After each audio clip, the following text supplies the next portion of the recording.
ఎవరైనా చనిపోతే మీరు ఈ మాట పలకడం విన్నారని నేను అనుకుంటున్నాను. ఆత్మ శాంతి కలగాలి అని. రెస్ట్ ఇన్ పీస్ అని పెడతారు. రెస్ట్ ఇన్ పీస్ అంటే ఎవరైనా చనిపోతే ఇక మనం ఇక్కడ అనవలసిన అవసరం లేదు, కానీ ఒక అక్షరం ఉంటుంది ఇట్లా, ఒక ఒక ఒక ఒక ఒక శబ్దం, శాంతి అంటారు. మీకు జ్ఞాపకం వస్తే మంచిది, జ్ఞాపకం రాకపోతే వదిలిపెట్టండి. అట్లా అంటే వారికి శాంతి అవుతుంది, వారికి ఆత్మ శాంతి దొరుకుతుంది. లేదా రెస్ట్ ఇన్ పీస్ అని మనం పలికితే వాళ్ళకు రెస్ట్ దొరుకుతుంది అని మనం అనుకుంటే పొరపాటు పడుతున్నాం. విశ్రాంతి ఎక్కడుంది తెలుసా అండి? యేసులో ఉంది విశ్రాంతి. ప్రయాసపడి భారం మోయిచున్న సమస్తమైన జనులారా నా యొద్దకు రండి, నేను మీకు విశ్రాంతి యేసులో ఉంది. ఆత్మ శాంతి ఎవరిలో ఉంది?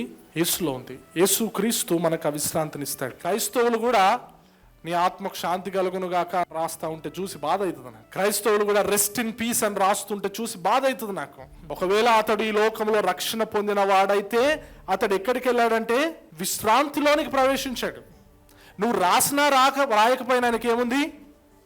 విశ్రాంతి ఉంది. ఒకవేళ అతడు అన్యుడై రక్షణ లేకుండా ఈ భూమి మీద బ్రతికింటే నువ్వు కాదు ఇంకో 100 మందిని తీసుకొని వచ్చి రెస్ట్ ఇన్ పీస్ అని రాయించినా, లేకపోతే నువ్వు ఈ భూమి మీద ఉన్న ధనమంతా సమకూర్చి అతని కొరకు పెట్టినా, నువ్వు ఏం చేసినా అతనికి రెస్ట్ లేదు. ఎందుకంటే అతడు వెళ్ళిన స్థలం ఎట్లాంటిదంటే యేసు లేకుండా వెళ్ళినవాడు, విశ్రాంతి పొందకుండా వెళ్ళినవాడు, యేసులో ఉన్న విశ్రాంతిని స్వీకరించకుండా వెళ్ళినవాడు వెళ్ళిన స్థలం ఏంటంటే వేదన, యాతన ఉన్న స్థలం. కానీ క్రైస్తవుడు ఎక్కడికి వెళ్ళాడు? విశ్రాంతిలోని. ప్రకటన గ్రంథం 14వ అధ్యాయం 13వ వచనం, అంతటా ఇప్పటి నుండి ప్రభువునందు మృతునందు మృతులు ధన్యులని రాయమని పరలోకం నుండి ఒక స్వరము చెప్పగా వింటిని.